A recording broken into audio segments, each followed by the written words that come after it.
Howdy y'all, Wyrm here. So in past videos of my Endwalker catch-up series, I went over certain plot points for Endwalker, but many that are important honestly don't merit their own videos. Also, I wanted to keep these as short and to the point as possible, a quick feast to get everybody caught up. So, for the rest of the main points I have yet to cover in this series, I will cover them in a single video. Let's get started. The Scions of the Seventh Dawn have been a core element of the FF14 story, so it makes sense with Endwalker ending the story arc that begun back in 1.0 that they would play a major role. The Scions at this time are all together in the Rising Stones, with the exception of Kryl. They are preparing for an impending journey to Sharlayan whenever Kryl can get them access. Sadly, our group's persona non grata with Sharlayan, so we can't just hop on a ship and go there. But while waiting, the Scions are investigating the Garlean Towers and the weakening of the land's aether around them. Putting an end to these towers will likely be the primary goal of the group in Endwalker. As for Kryl, she's in Sharlayan at this time, trying to convince the people about the final days, while also gathering information about the towers and the Telephori. She's also working to get the Scions access to Sharlayan, either legally or not. We move now to the central plot point as of late, the Garlean Towers. As we know, these towers appeared out of thin air just recently, a machination of Fandaniel.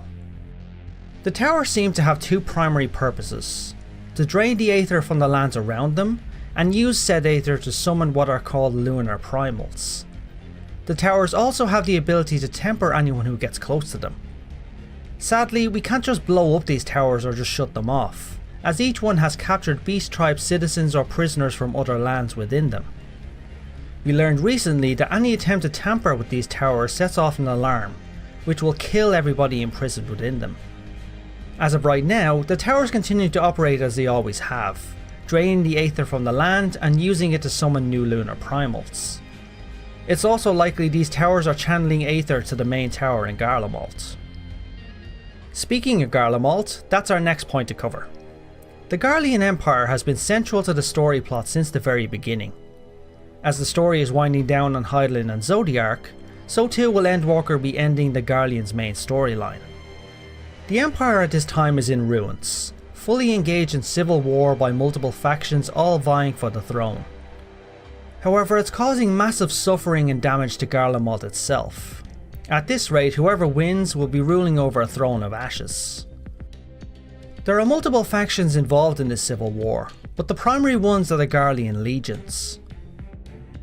The legions of Garlemald are much like the legions of the Roman Empire, to which the Garlean Empire is heavily based on. Rome had many legions with different provinces, and the generals of these were major power players in the Roman Empire. The same thing's happening in Garlemald. The leaders of these legions are all vying for power. It's highly likely we'll be allying ourselves with one of these legions in Endwalker. As we've already seen from the media we have access to, we are fighting with and defending many Garlean soldiers. My personal theory is, the legion we are fighting side by side with is whichever legion was responsible for the security and defense of Garlemald's heartland. Like the Romans, for example, they had a legion near Rome for defense and to address any threats to the heart of the empire. Now then, onto the Ascians and the Telephori. The Ascians have been our primary antagonists since 1.0, always pulling the strings behind the scenes on their mission to rejoin all shard worlds to the source and restore Zodiark. The Telephori, however, are a sub-faction of the Ascians under Fandaniel's command. They seem less interested in the Ascians' goals and more interested in sowing chaos and making the world burn to ashes. The towers and the events of Garlemald at this time are due to the Telephori machinations. Since Endwalker is putting a close to Zodiark's storyline and that of the Ascians, we can only speculate how the Ascians will fit into the story. My personal theory is the more core thinking Ascians won't agree with the world burning being done by the Telephori, and we might have some conflict there. There are multiple Ascians still active. As we know, the big three are now gone, but there should be still more active members, if they haven't thrown their lot behind Fandaniel already. Either way, expect to see a lot more Ascian faces, both new and old in Endwalker. Now, we move on to the primary characters of the entire storyline, that everything until this point has been working up to: Hydaelyn and Zodiark. A quick lore recap. Hydaelyn and Zodiark were powerful primals summoned by the ancient race the Ascians belonged to. Zodiark was summoned first to end the original final days. He did so, but at the cost of his summoning, which was half the ancient Ascians population. Then they sacrificed another half to give Zodiark the power to restore the world. A small sub-factions of ancient Ascians didn't agree with this waste of life, especially since the ones who summoned Zodiark were already tempered by him. This small group summoned Hydaelyn, Zodiark's opposite, to banish him. After a cataclysmic fight, Hydaelyn shattered Zodiark, the world and its peoples into 12 shard worlds. Pieces of Zodiark were sealed within these shard worlds, while his main essence was sealed within the moon of the source world. Hydaelyn herself resides within the core of the source, our world. As for their status in the present day, we don't exactly know, as we've not seen or heard much from Hydaelyn and next to nothing about Zodiark, other than what the Ascians have chosen to share with us. However, we know that the towers, the rejoinings orchestrated by the Ascians and other events have greatly weakened Hydaelyn. At the end of the current story, we got a visit from a form that was either Hydaelyn herself or Vana, the person who sacrificed herself during her summoning to become Hydaelyn's heart. As for Zodiark, his main form's still within the moon, but multiple shard worlds have already been rejoined at this stage, and with them, multiple shards of Zodiark. So right now, he may be in a semi-active state. Either way, both are set to play a key role in Endwalker's storyline, and whatever happens, the story arc begun long ago will end here. The Bozjan and Dalmascan resistances. The Bozjans have taken great steps in terms of their liberation of their lands and people. However, work still needs to be done, and they'll never be truly free until the Garleans are dealt with. Seeing the liberation of Bozjan, it spurred other conquered nations to action and resistance. Primarily Dalmascan, who have been fighting the Garleans longer than most. Dalmascan itself will likely be a new battlefield for their liberation in Endwalker, and may even be the content equivalent of the Bozjan fronts. Both forces will likely be on our side against the Garleans. Finally, we reach the man himself, Zenos. I won't need to go into his backstory that much, but let's digest it quickly. Upon his defeat at the hands of the Warrior of Light and Stormblood, Zenos takes his own life gladly, having nothing left to live for.